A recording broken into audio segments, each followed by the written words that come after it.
Vivimos en un mundo complejo, lleno de violencia y en apariencia sin esperanza. Aunque la complejidad y la violencia persistan, la esperanza existe. La Biblia nos enseña a alzar la voz por aquellos que no pueden hacerlo. Entonces, ¿por qué no levantar la voz del Señor por quienes sabemos que están sufriendo? Conversemos.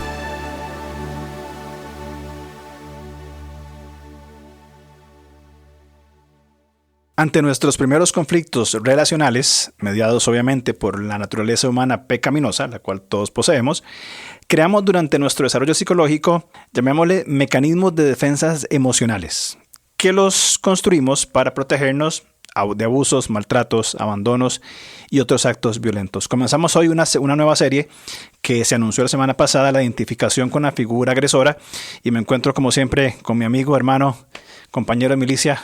¿Cómo estás, Ervin? Estoy muy bien, mi hermano. Gracias por tu saludo. Un tema muy, muy interesante que va a ser uno de dos. Uno de dos, si Dios lo permite. Pues bueno, básicamente nuestra mente, ante determinados hechos, va creando sensaciones de irrealidad. ¿Por qué? Porque así nosotros sobrellevamos la carga emocional o amenaza presente o que se vivió en el pasado.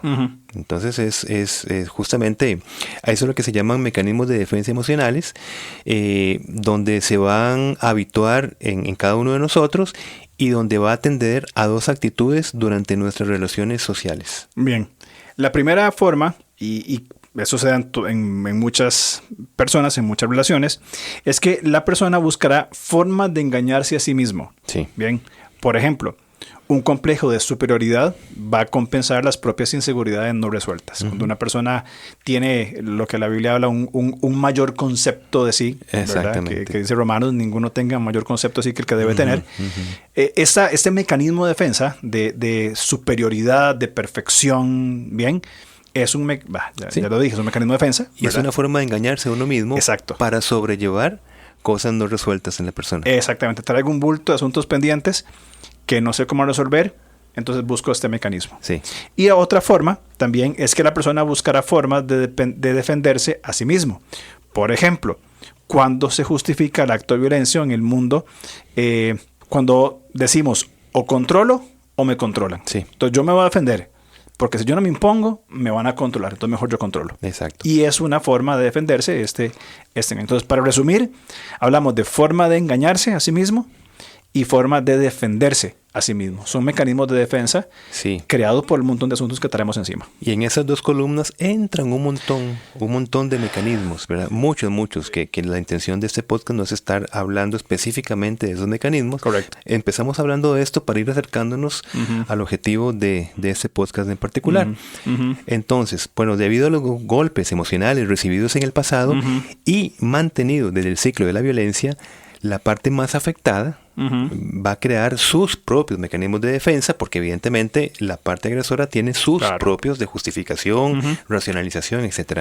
Pero la parte afectada va a crear sus propios mecanismos de defensa que en el presente utiliza para engañarse a sí misma y autoconvencerse de que no es tan grave la situación que se está viviendo. ¿Y con qué objetivo? Para no sentirse obligada a tomar decisiones firmes en contra de la violencia que recibe, aun cuando es consciente de su sufrimiento. Exactamente. Entonces es muy duro ser consciente que se sufre, pero tener la sensación de que no se puede hacer nada con la situación, y entonces para poder empatar esa gran carga emocional, llegamos a los mecanismos de defensa. Que son totalmente nocivos. Totalmente nocivos, exactamente. Entiendo que estos mecanismos de defensa es un grave ataque a nuestra identidad. Evidentemente que en Cristo, por supuesto, pero ataca nuestra identidad. O sea, nos van deteriorando a nivel personal o muy en nuestro ser. Totalmente. Identidad y responsabilidad también. Es un gran ataque a la responsabilidad. Exacto. Porque es como estar diciendo, bien, lo que tengo en Cristo no me es suficiente. No satisface. Entonces busco otro escape. Exacto. Hay un pasaje que yo estoy usando mucho en estos tiempos, estoy preparando mi tesis, 2 capítulos que constantemente vuelvo y los leo, los releo en una versión, en otra. Es la narración de Lucas, cuando Jesús entra en la sinagoga en Nazaret, que es un pasaje, a mí me pone los pelos de punta. Sí, sí. Es escalofriante. Positivamente escalofriante. Positivamente escalofriante, claro, gracias por la aclaración. Lo que entiendo es Emmanuel, Dios en el mundo. Y lo que Jesús hace cuando le dan el rollo, ¿verdad? No por casualidad, bien, él lee el pasaje de Isaías 61, que tiene una amplitud riquísima del Antiguo Testamento, especialmente con temas de la ley y temas de el año de expiación y el jubileo. Es impresionante, un montón de cosas más. Pero el punto es de que en este pasaje, cuando Jesús presenta su ministerio, es decir, vean, vine a traer la salvación, él incluye una frase que es maravillosa: las heridas del corazón. A veces quizá pecamos de espiritualizar mucho las cosas. No digo que no hay cosas espirituales muy importantes, y por alguna razón se minimizan aspectos emocionales, ¿verdad? Pero las emociones que tenemos fueron creadas por el Señor. Sí. Y dentro de lo que el Señor tiene que salvar o quiere salvarnos es en este aspecto de nuestra vida emocional. Integral, correcto, integral. Y él dice las heridas del corazón. Dice que él vino a poner en libertad a los oprimidos, y terminó diciendo: hoy se cumple esa escritura frente a ustedes. Sí. Porque aquí está quien trae esa salvación revelada desde el profeta Isaías. Sí. Y con lo que estás hablando, y es que una de las labores, llamémoslo así, pues más complicadas, más difíciles del consejero, es lograr que el aconsejado, aún salvo en Cristo, comprenda que, aunque esos mecanismos en el pasado lo protegieron de otros posibles daños, que, por lo cual refuerza estas actitudes salvadoras, por ejemplo, en los mecanismos de defensa, esa protección del yo para evitar un posible trauma, mantenerse en esas actitudes lo estancan en una pasividad que no le permitirán salir del sistema de violencia donde convive. Entonces, digámoslo de una manera, el responder con un mecanismo de defensa en sí mismo es hasta necesario, porque posiblemente se podría colapsar según la situación. Es decir, es una respuesta que se da. El problema es el mantenimiento y normalización de esto, y sumado a lo que estás diciendo, despreciando el pasaje de Lucas 4, donde dice que el Señor ha venido en su persona, en su obra, en sus recursos, a darnos libertad a nuestros corazones oprimidos. Relaciono la buena explicación que estás diciendo, ¿verdad? Hoy se cumple esa escritura, es decir, siempre hemos tenido, ¿verdad? Pero en Jesucristo se aclara más, ¿verdad? Por la venida del reino y los recursos del reino. Correcto. Entonces, mantenernos en mecanismos de defensa es totalmente innecesario. Es un absurdo. Es un absurdo. No vamos a superar ningún problema. Nos vamos a mantener en el problema.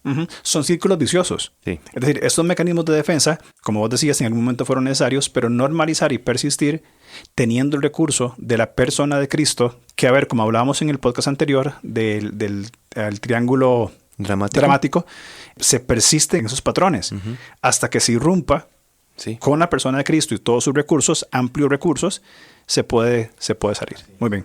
Entonces, iniciamos hablando de estos asuntos de los mecanismos de defensa, porque la identificación con la figura agresora es uno de los mecanismos de defensa que se desarrolla desde lo profundo de nuestra mente, a tal punto que conscientemente nos preguntamos: ¿por qué no puedo separarme de mi agresor? E incluso personas fuera de la relación también hacen esta pregunta: ¿por qué no se separa del agresor? Exacto. Bueno, hay un mecanismo de defensa, ¿verdad?, que tiene que ver con esta identificación. Sí, exacto. Y recordemos que estos mecanismos de defensa son solo sensaciones. Eso es importante. No determina una realidad, pues, en la que no podemos separarnos de una figura agresora. Es una sensación. Es la sensación de no poderme separar de una figura agresora. Pero quizás vayámonos al punto, porque no estamos hablando acá de vincular a la persona con el acto disfuncional relacional. Es decir, es aborrecer el acto violento en la persona, no aborrecer a la persona. Entonces, cuando nosotros hablamos de desvincularse, de separarse, cada podcast no es diciendo la solución es el divorcio. Estamos diciendo que tenemos que tener un amor firme para despreciar, para oponernos firmemente, valga la redundancia, ante las actitudes del acto violento. Actitudes que si no se confrontan, vamos a ver, si no se exponen, van a ir creciendo en intensidad y en frecuencia. Entonces, para terminar el punto, esta sensación de identificación con un agresor se conoce técnicamente como introyección. Introyección, ¿verdad? Como para hablarlo en el término que sea... Correcto. Sí, en el término correcto. Ok. Es muy importante, primero lo que decía sobre la sensación, ¿verdad? De que la persona es lo que siente, pero no es la realidad. Es decir, hay recursos donde puede salir. Sí. Por otro lado, también pienso en la dirección que estos mecanismos de defensa, ¿verdad?, van engañando a la persona o van manteniendo en dinámicas disfuncionales. Es que se pudo haber iniciado, como es muy común, desde muchos años atrás, donde desde pequeño, otra vez, se empezó a llegar a la sensación después de una realidad. Es decir, ya entendí que no puedo decir nada. Y por más que diga, estoy en un sistema tan rígido, tan inflexible, que por más que yo intente cambios, por más pequeños que sean, al nivel del psicodesarrollo de la persona, pero va creando ahora sí una sensación de que a pesar que yo exprese, nada va a pasar. Y sobre ese modelaje que inicia desde nuestra familia de origen, vamos asumiendo las otras relaciones que tenemos en nuestra vida. Eso justamente, y la palabra que usaste es clave, manteniendo, porque lo está manteniendo esa dinámica pensando que es la solución, pero más bien es hundirse más en su condición. Exactamente. ¿Qué complejo que es eso? Sí. Cuando una persona piensa que la solución es X, pero X me sigue tratando o me sigue complicando más el asunto. Ahora, lo complicado de esta sensación que vos estabas explicando es que la persona asimila un objeto externo a sí misma para su protección. Sí. Ahora, en este caso, cuando se identifica con el agresor, es esta figura agresora. Entonces, va a tener una sensación de desprotección si tal persona es consciente de que está dando pasos para separarse de su agresor. Sí. Claro, porque psicológicamente ya se asimiló con el objeto externo, o en este caso con una figura agresora. Claro. Eso es otra vez la introyección. O sea, cuando se habla de introyección es asumir un objeto externo como propio. Entonces, como fusionarme. Ahora, como en toda fusión, duele, da la sensación de que me están arrancando una parte de mí. Si yo me separo se me está arrancando mi porvenir, mi futuro, no sé, cualquier otra cosa, ¿ves? Pero es que es necesario separarse de actos pecaminosos, como va a decir Pedro, que atentan contra la vida. Exactamente. Que es el modelo que siempre ha habido. O sea, el Señor dice, yo aborrezco la violencia, yo aborrezco la idolatría. El repudio. El repudio. Pero siempre apela y abre el espacio para el arrepentimiento, porque el punto es la violencia, el repudio, la idolatría, y no la persona en sí, que es lo que estamos apelando, lo que vos decías de no buscamos un divorcio. O sea, que cuando hablamos de separación no es divorcio, es del acto en sí. ¿Y por qué nos atrevemos a hacer esta saludable y necesaria separación? Porque aún nosotros siendo pecadores, en nuestro ser, Dios nos amó. Claro. Y proveyó para nuestra salvación. Exacto. Entonces ves que en la esencia del ser es amada por el Señor. Exacto. Pero llega a aborrecer las conductas consecuencia de una naturaleza pecaminosa. Correcto. Es una excelente nota ahí en todo eso que estamos hablando de esta identificación con el agresor.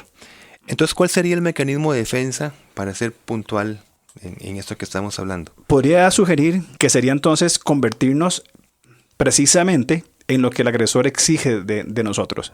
Hablemos de pensamiento, comportamiento, creencias, emociones, dinámica social. Básicamente es dejar de quien se es como recurso de sobrevivencia.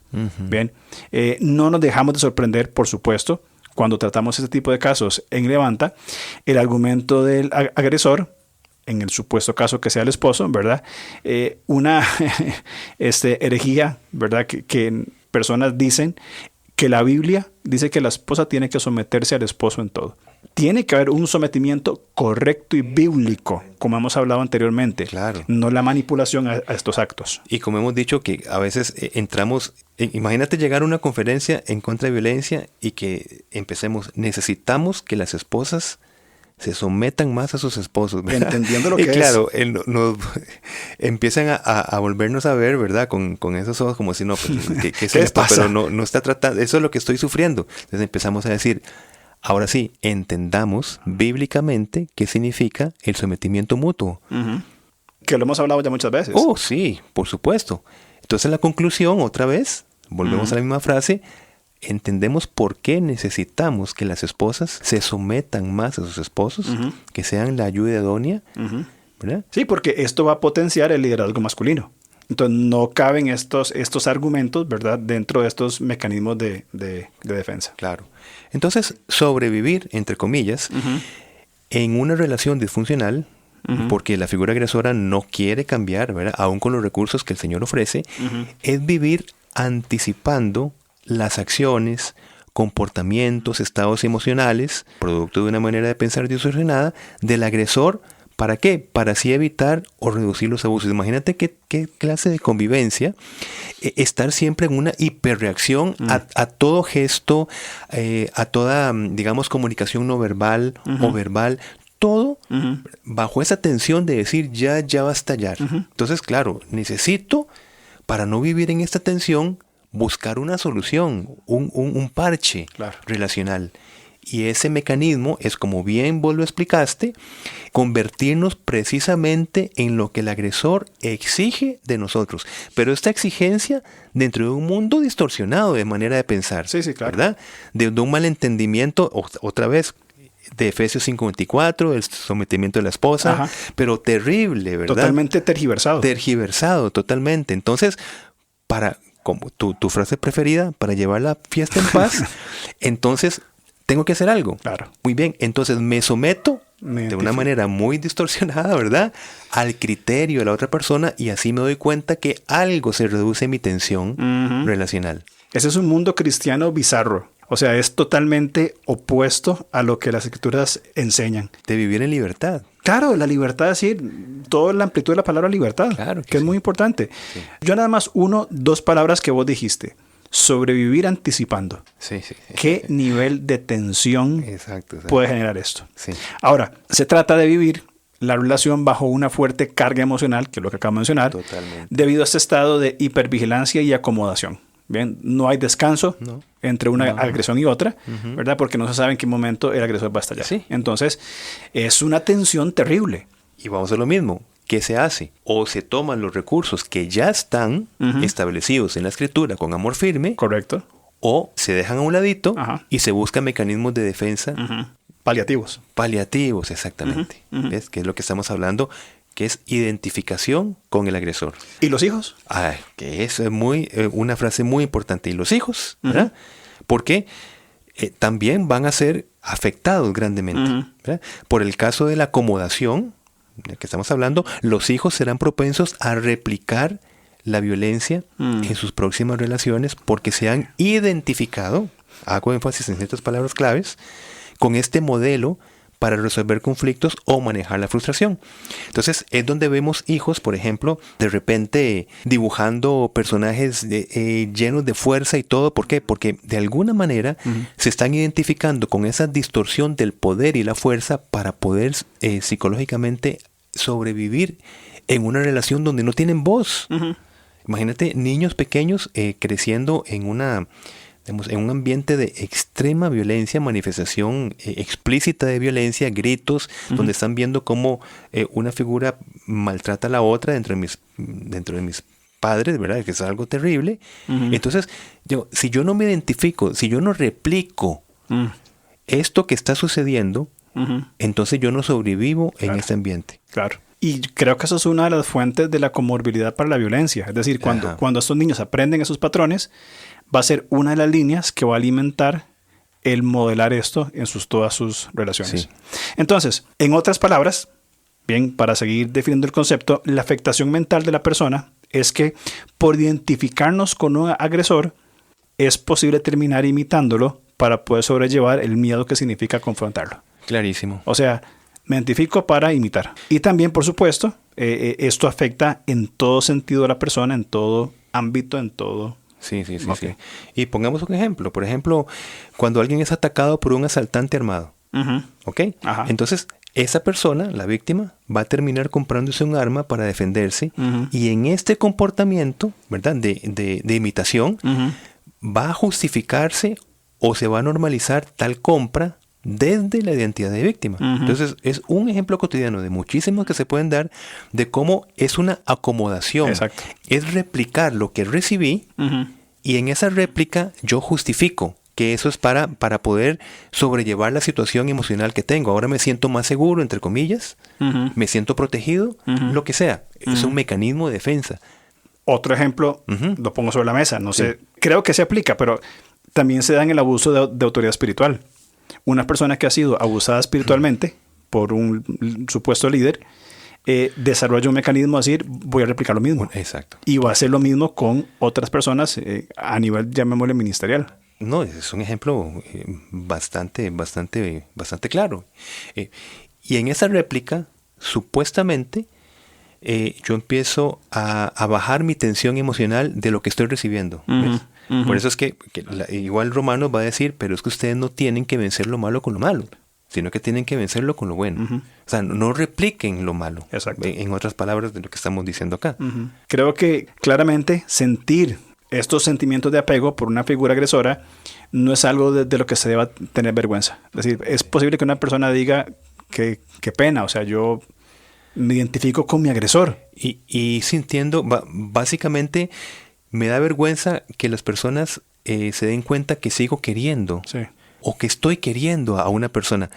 No hay que avergonzarse. No. Por eso, jamás, ¿verdad? Es muy importante eso que estás diciendo, ¿verdad? Nunca sentir vergüenza. Sí. Entonces, sobre todo siendo niños, si nuestros cuidadores primarios nos agredieron por mucho tiempo, es común que se haya interiorizado esta dinámica como amor, ¿verdad? Esa disfuncionalidad. Ahí está el punto. Porque se supone que tal persona en esta etapa de nuestra vida está para cuidarnos y para querernos, no para lastimarnos. Además, esta tal figura agresora, es posible que recibimos mensajes, ¿verdad? De que si nos están tratando mal, es porque es nuestra culpa, porque no lo ganamos. Entonces, esta dinámica de recibir recursos ambivalentes, tanto amor como agresión de una persona, es altamente conflictiva en quien lo recibe. Exactamente. Entonces, queremos decir con todo esto que la vergüenza no debe tener como la prioridad cuando se sigue queriendo a una persona. Tal vez hay que verlo como una confusión del término de amor, porque tal vez se está confundiendo que el amor tiene algo que ver con el maltrato. ¿Ves? Entonces, claro, ¿qué hago con este sentimiento que tengo hacia la otra persona? ¿Verdad? ¿Cómo lo manejo? ¿Cómo lo manejo? Sí. Pero entonces tratar de que quizás yo no estoy entendiendo muy bien que el amor va más allá de un sentimiento, sino que es una actitud de edificación del otro. Edificación. Solo en el amor de Jesucristo es un amor salvador, entre muchas otras cosas, ¿verdad? Entre todas las cosas, ¿verdad? Pero en nosotros es un amor que edifica transmitiendo lo que el Salvador hizo por nosotros. Y lo que hizo fue señalar el pecado. Correcto. Que forma parte de lo que sí nos compete a nosotros, ¿verdad? Entonces sí. Totalmente de acuerdo y creo que muy acertado esto para finalizar. Creo que sí, para seguir resumiendo el concepto, podríamos decir que este trato disfuncional, bien, es principalmente producto de traumas o de asuntos pendientes que no hemos tratado del mismo agresor. Es decir, venimos cargando, echamos en nuestro bulto, en nuestra mochila, un asunto más. Exactamente, exacto. Creo que falta más para hablar. ¿Sí? ¿Qué te parece si hacemos un segundo programa del tema? Totalmente. Ok. Si lo permite, la otra semana. Y bueno, les esperamos para que sigamos conversando de esta identificación con la figura agresora. Perfecto. Entonces nos vemos la próxima semana, si Dios quiere. Claro que sí. Ok, vemos. Gracias. Gracias por escucharnos. Estamos listos para seguir conversando a través de nuestras redes sociales. En Instagram, búsquenos como @levantacr. En Facebook, como LevantaCR. O contáctenos al correo alonso@levantacr.org.